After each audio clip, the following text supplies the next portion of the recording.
to Money Matters. I'm Emily Johnson, Certified Financial Planner and Managing Director of Polaris Capital Advisors.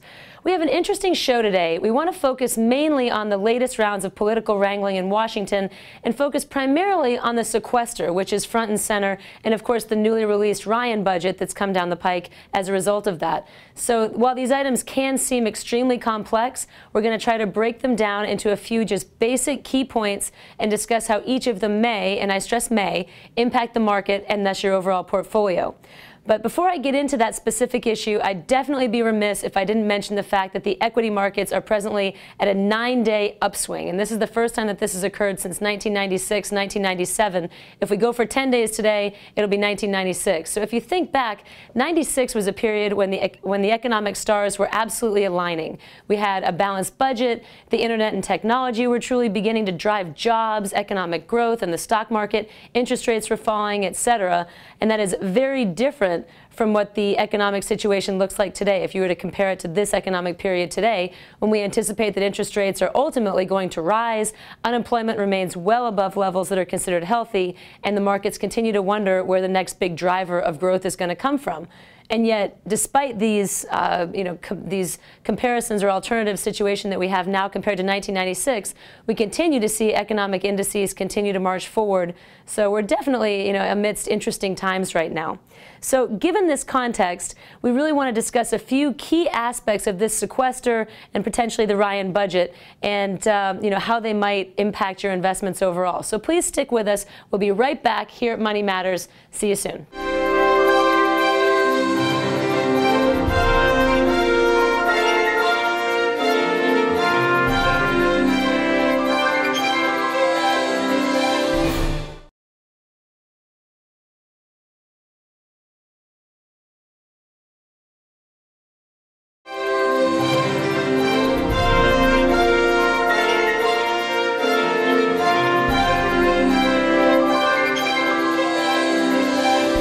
Welcome back to Money Matters. We're talking today about the sequester, which is one of the major macro issues facing the market right now, and one of the issues that's definitely making the market somewhat tepid.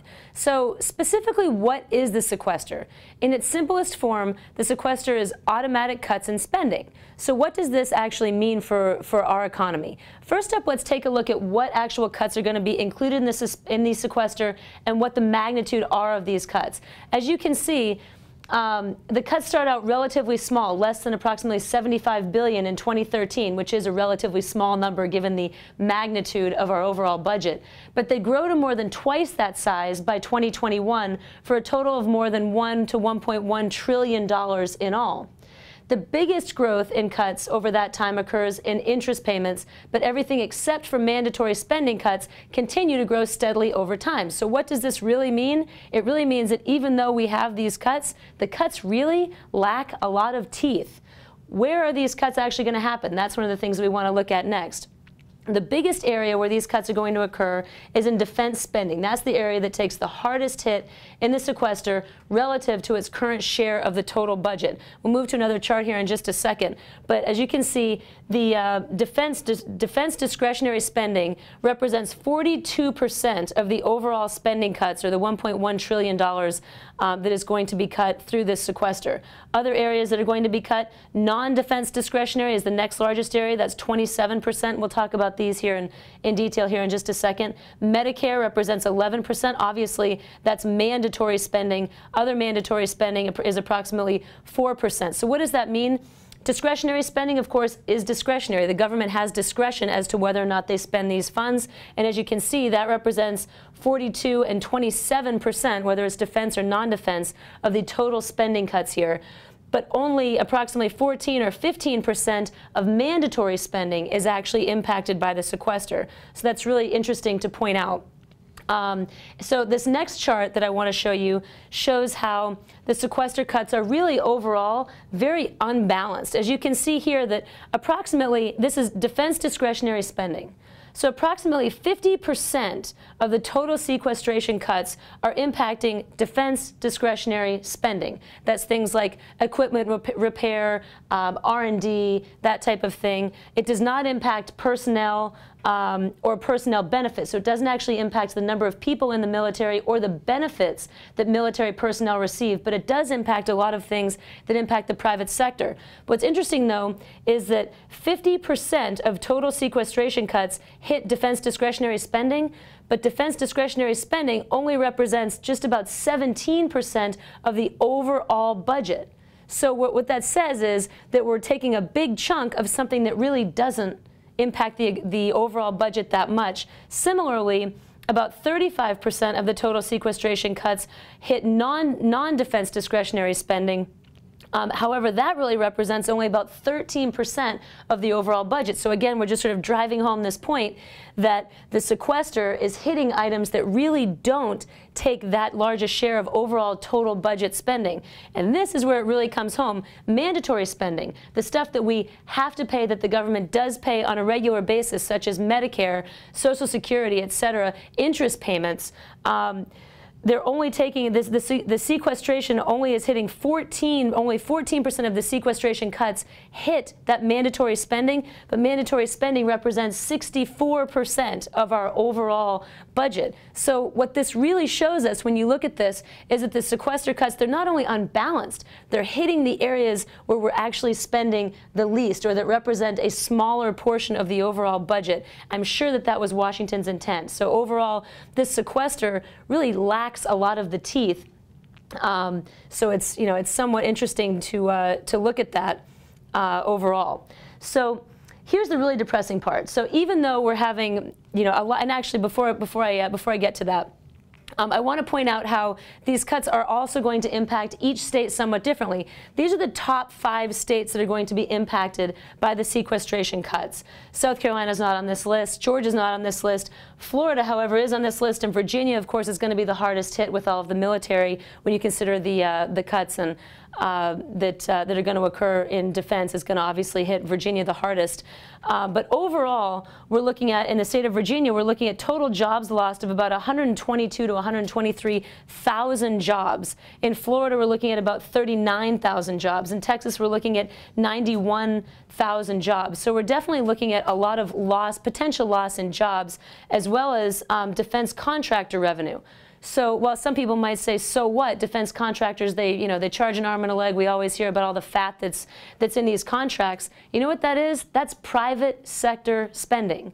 Those are going to be private sector jobs impacted, not public sector, private sector jobs, and that's certainly what drives a lot of our economy. So I want to get back to this for just a second. One of the reasons that the market isn't responding too negatively to these overall sequester cuts is because they are unbalanced, because the cuts that are occurring are not necessarily going to have a huge impact on our overall budget, unfortunately, and they're not taking a bite out of the areas where we spend the most. So as I said before, these cuts somewhat lack teeth. However, as more and more of these cuts take place, as the cuts continue to grow over the course of the next several years, and we do start to see a decline in jobs in each of these large states and certainly across the country, it's possible that the market might start to respond a little bit more negatively. So given all of that, here's something that's a little bit more depressing, not to take this down a notch, but even with these supposedly draconian cuts that we're hearing about all the time, the actual effect on the country's long-term fiscal picture is really, really slight. So what we're looking at here is our overall debt relative to GDP. So debt held by the public as a percentage of GDP. This, in case you can't see it, starts at 0 and goes up to 250%. What this is saying is our overall debt right now is approximately 70%, perhaps slightly less than that, of a percentage of our GDP.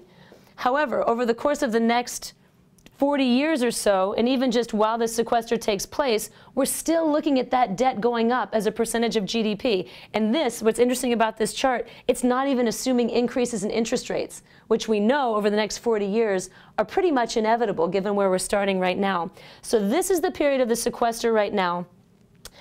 This is the baseline debt, not including the sequester. This is the debt including the sequester. they're not that much different. So even with all of these massive cuts that are supposedly taking place and how they're going to have these draconian impacts on our economy, it really is not impacting our fiscal picture hardly at all. It's definitely not going to improve our overall fiscal future. In fact, if you look at this over the next 40 years, this level right here, we're already up to 250% of GDP. That's higher than Greece right now. So if we want to learn from what's been going on over the, in Europe over the last several years, the last 2-3 years anyway, in focus, as government becomes a larger and larger percent of the overall spending, we really need to take a look at this and see, this sequester right now, it just doesn't have the teeth that a lot of the analysts had anticipated that it was going to, and that's probably one of the reasons why the market really hasn't responded too negatively to the fact that the sequester is going to take place. I believe that it starts, kicking in around March 27th or so. So it's coming up upon us quickly. But it really is not going to have an impact on our fiscal picture at all. It's somewhat bleak. So as a result of all of this, this ongoing budget battle is going to continue. And earlier this week, we had the release of the Ryan budget, which is basically the budget being proposed by House Republicans. And it'll be interesting to see where that takes us. That really is probably going to be a whole nother discussion for another week's show. But this budget battle is not going away anytime soon. So while we're certainly on a positive trajectory, and as we said earlier at the opening of the show, we're on a 9, potentially 10-day consecutive uptrend in the equity markets, that's fantastic. However, that rally right now is somewhat tepid, and this is one of the reasons. It's not so much because the sequester is going to take place and because we're going to have these cuts, however draconian they might seem. It's because the overall sequester really doesn't have teeth. That means that something is going to have to happen. There has to be some sort of a budget brought, some budget changes that will occur that will really have an impact on our future fiscal situation, because this sequester does not. So the market is somewhat tepid, despite the 9–10% increase that we've had since the beginning of the year, because we're really not sure which way this budget battle is going to go. Are we going to see some real cuts to mandatory spending, which represents the bulk of our overall total spending on the budget, or are we still going to focus on some of these smaller areas that really are going to have a greater impact on the private sector than our overall fiscal health? So that's going to be sort of the lingering concern as we continue with this budget battle going forward, and it'll be interesting to see how the market responds. So hopefully this has been a reasonable intro to or discussion about the sequester, and we'll be right back in just a second to talk about how the sequester and a few of the other items that are going on in Washington might impact your portfolio and how you can hedge going into the next couple of weeks. So please stick with us. Money Matters. We'll be right back.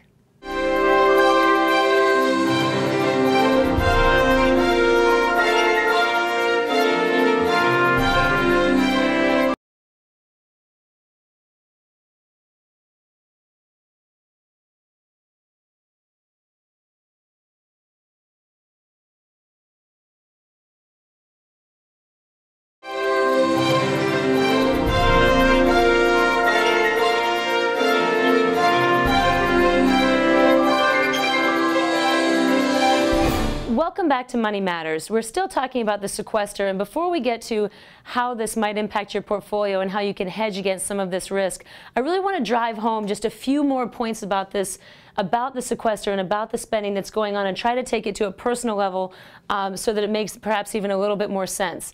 The sequester that's coming, the cuts that are coming, still don't balance our budget. So if you consider this in your own family's finances, let's say you make X dollars and your expenses are Y dollars, and Y is more than X. So you go in and you cut your cable spending, you cut your telephone spending, perhaps you turn down your AC a little bit more often, etc. You try to do things to balance your budget. But if it's still not in line, what do you have to do? You have to make more cuts, right?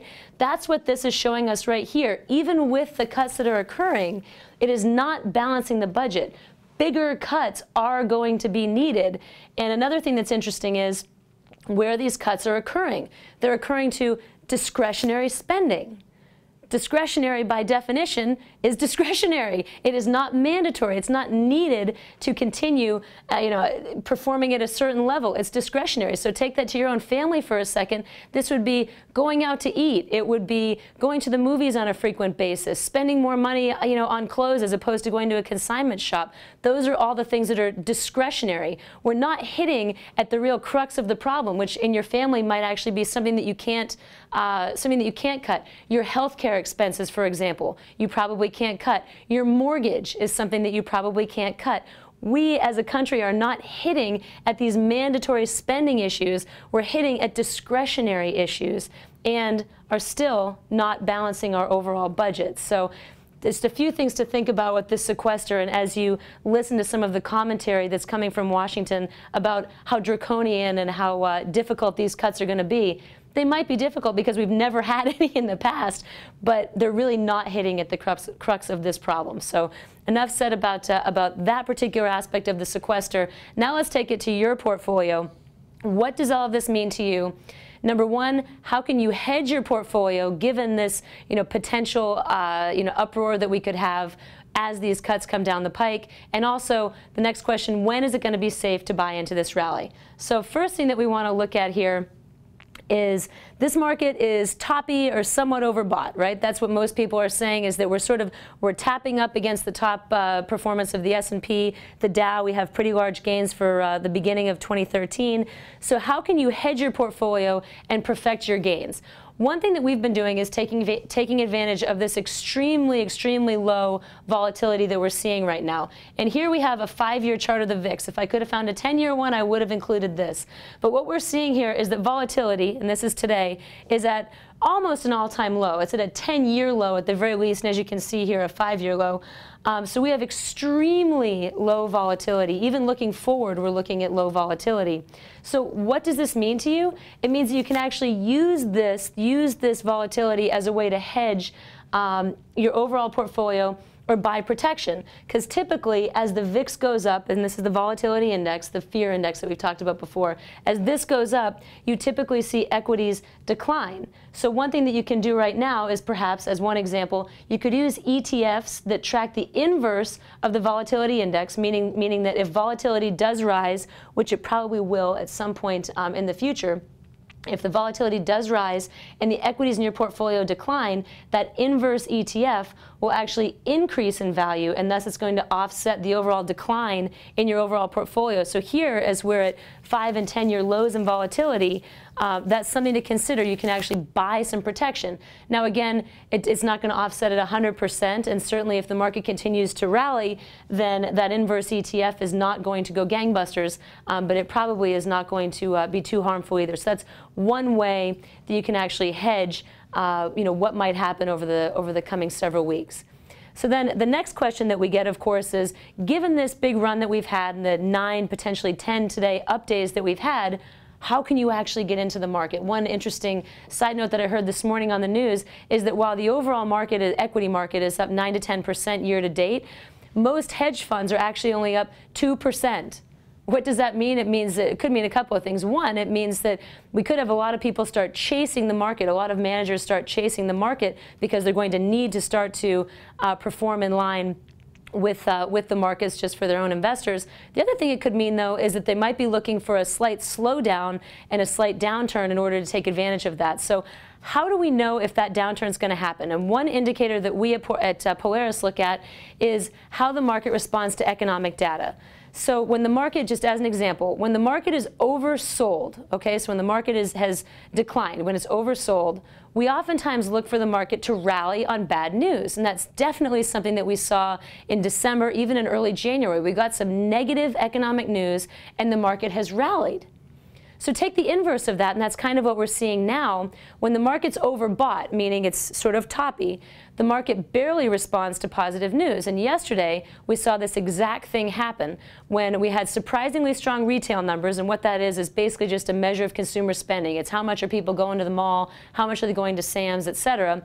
we had those positive, really strong retail numbers in the morning, and yet the market really didn't rally that much. It sort of rallied initially, but then it pulled back later in the afternoon. And while we still ended in positive territory, the response to that really strong positive economic news was really somewhat muted. So I guess the answer to the question that I asked at the beginning of this segment here is, when should you get in? Well, given the sort of the tepid response that we had to this positive economic news, it's very likely that we could have a small, or maybe a large, but right now a small pullback of some sort that's coming.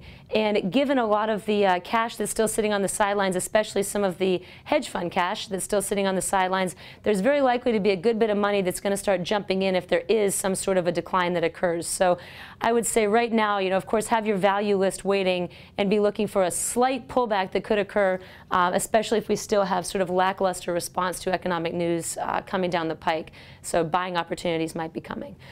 So that's pretty much it for today. We appreciate all of your ideas. Hopefully this has been really helpful. If you have any other commentary, questions about the sequester, anything else involving the budget, etc., we really look forward to your questions and your commentary, because it really does drive what we do in the show. So please check us out on Facebook, send me any emails, etc. Look forward to hearing from you, and we look forward to seeing you next week here where your money matters. Have a great week.